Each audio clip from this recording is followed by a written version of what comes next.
Indian റെയിൽവേക്ക് അഭിവാദ്യങ്ങൾ. ബിജെപിയുടെ അഭിവാദ്യങ്ങൾ. ബിജെപിയുടെ അഭിവാദ്യങ്ങൾ. ജയ് ജയ് ജയ് ബിജെപി. ജയ് ജയ് ജയ് ബിജെപി. ജയ് ജയ് ജയ് ഭാരത് മാതാ. ജയ് ജയ് ജയ് ഭാരത് മാതാ. ജയ് ജയ് ജയ് നരേന്ദ്ര മോദി. ജയ് ജയ് ജയ് നരേന്ദ്ര. ബിജെപി സംസ്ഥാന president Rajeev Chandrasekharan railway minister Ashwini വൈഷ്ണവിന് നൽകിയ നിവേദനത്തിന്റെ അടിസ്ഥാനത്തിലാണ് പ്രത്യേക ട്രെയിൻ അനുവദിച്ചത്. ബിജെപി പാലക്കാട് വെസ്റ്റ് ജില്ലാ പ്രസിഡന്റ് പി വേണുഗോപാലിന്റെ നേതൃത്വത്തിൽ മേഖലാ സെക്രട്ടറി ടി ശങ്കരൻകുട്ടി, ജില്ലാ ട്രഷറർ എം സുരേഷ് ബാബു, രാജേഷ് വെള്ളോത്ത്, ഒറ്റപ്പാലം മണ്ഡലം president C Sumesh, A Saroop, K P Krishnakumar, Anitha Ramesh, Sajitha തുടങ്ങിയവർ പങ്കെടുത്തു. പാലക്കാട് നിന്ന് കോഴിക്കോട്ടേക്കും ഒരു തീവണ്ടി പുതുതായിട്ട് നരേന്ദ്രമോദി സർക്കാർ അനുവദിച്ചിരിക്കും.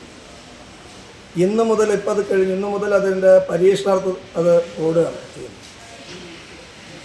കോഴിക്കോട് പാലക്കാട് എക്സ്പ്രസ് എന്നുള്ള പേരിലുള്ള ആ ട്രെയിന് ഇവിടെ അനുവദിക്കാൻ ബിജെപിയുടെ ആരാധനയുള്ള സംസ്ഥാന അധ്യക്ഷൻ രാജീവ് ചന്ദ്രശേഖർജി റെയിൽവേ മിനിസ്റ്റർ പീയൂഷ് ഗോയൽജിയുമായി സംസാരിച്ചതിൻ്റെ നിവേദനം നൽകിയതിൻ്റെ അടിസ്ഥാനത്തിലാണ് ഈ പുതിയൊരു ട്രെയിന് അനുവദിച്ചിട്ടുള്ളത്. ശരിക്കും ഈ ഇടസമയങ്ങളിൽ യാത്ര ചെയ്യുന്ന ആളുകളെ സംബന്ധിച്ചിടത്തോളം പലപ്പോഴും ഇവിടെ നിന്ന് ഒറ്റപ്പാലത്തു നിന്നൊക്കെ പോകുമ്പോൾ അല്ലെങ്കിൽ ഷൊർണൂരിൽ നിന്ന് പട്ടാമ്പിയിൽ നിന്നൊക്കെ ബസ്സുകൾ മാറിക്കയറിയിട്ട് പോകേണ്ട സ്ഥിതിവിശേഷമാണ് ട്രെയിന് സമയത്ത് കിട്ടാറ്.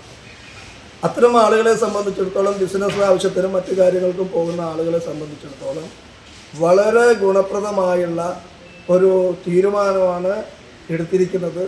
അതിന് ഭാരതീയ ജനതാ പാർട്ടി പാലക്കാട് വെസ്റ്റ് ജില്ലാ കമ്മിറ്റി നരേന്ദ്രമോദി സർക്കാരിനും പ്രത്യേകിച്ച് റെയിൽവേ മിനിസ്റ്റർക്കും അഭിവാദ്യങ്ങൾ അർപ്പിക്കുക.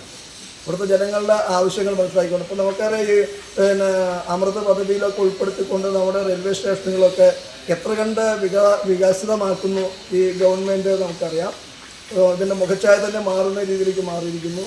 യാത്രക്കാർക്ക് ഗുണകരമായുള്ള പല തീരുമാനങ്ങൾ എടുത്തിരിക്കുന്നു. അതിൻ്റെ ഭാഗമായിട്ട് തന്നെയാണ് ഈ പുതിയ ട്രെയിനും അനുവദിച്ചിട്ടുള്ളത്. അത് വളരെ സന്തോഷപ്രദമാണ്. ഇവിടുത്തെ ജനങ്ങളുടെ ആവശ്യം, ഇവിടെ യാത്രക്കാരുടെയും കൂടി ആവശ്യം പരിഗണിച്ചുകൊണ്ട് തന്നെയാണ് ഇത്തരത്തിലുള്ള ട്രെയിൻ